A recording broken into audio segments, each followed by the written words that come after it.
Hello guys, Radhe Radhe.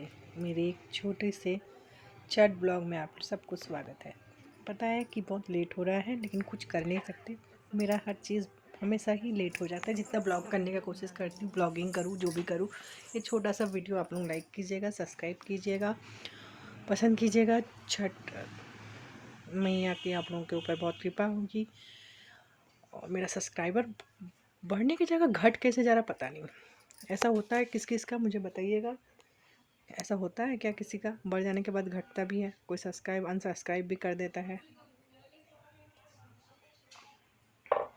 और खरना से लेके दूसरे दूसरे दिन शाम का पूजा से लेके तीसरे दिन का कद्दू भात छोड़ दी मैंने। कद्दू भात नहीं था मेरे में। मैं नहीं गई, मतलब मेरे ब्लॉग में नहीं आया। मैं कोशिश करूँगी नेक्स्ट ईयर में कद्दू भात जिस दिन होता है उस दिन भी जाऊँ। और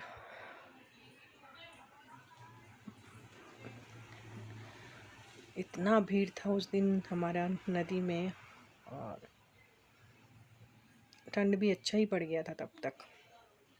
लोग कैसे करके नहाए होंगे। दूसरे दिन सुबह भी मैं गई और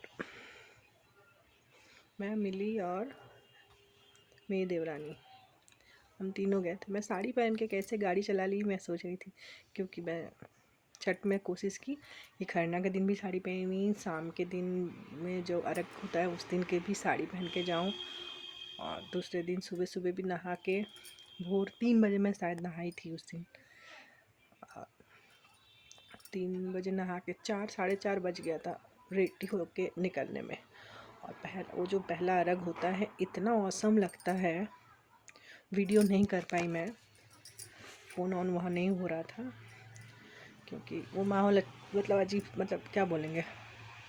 ये शायद है वो दूसरे दिन सुबह वाला जितना मैं कर पाई। पूजा करने के बाद मैंने ये फ़ोन ऑन किया था और वो लोग टेरिस पे किए पूजा। उसके बाद मैं फिर नदी भी गई थी। 7 साढ़े 7 करीब नदी भी गई थी। पूजा तो हो गया था, लेकिन यहाँ मैं सूप देती हूँ इसीलिए यहाँ पे गई थी मैं। सब बोल रहा है कि हो ही गया, लाली माँ आ गया, चलो पूजा कर लेते हैं। और बोली ना, मैं नदी भी गई थी तो लेट हो गया था नदी में जाना। तो नदी में गए तो अर्घ ऐसे ही सूर्य देव को जल चढ़ाते हैं ना भाई, इसीलिए चढ़ा दिए। उस दिन मेरा हो गया सूर्य देव को भी जल चढ़ाना, प्रणाम कर लिए। बहुत लोग बोल रहे थे कि छठ से पहले ही ब्लॉग कर लिए थे।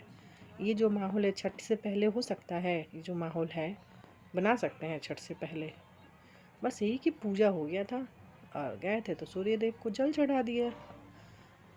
और अर्घ तो मैं पहले ही दे चुकी थी, अगर आप ब्लॉग देख के समझ पाओ तो। और आज भी मैं ये ब्लॉग कर रही हूँ, इसमें डबिंग कर रही हूँ। ये हमारी जो दोमानी है, दो नदी का जो संगम इतना सुंदर है। और मुझे छठ के टाइम का जो माहौल रहता है इतना अच्छा क्यों लगता है हमेशा से, बचपन से बता नहीं सकती। और मेरे जो नाक से सिंदूर पहनाते हैं ना, ये भी बहुत अच्छा लगता है। मुझे खरना के दिन नाक से सिंदूर मिला। बस वो नदी में उस दिन गई थी ना, दूसरे दिन, उस दिन शायद टिकट नहीं करते होंगे इसलिए।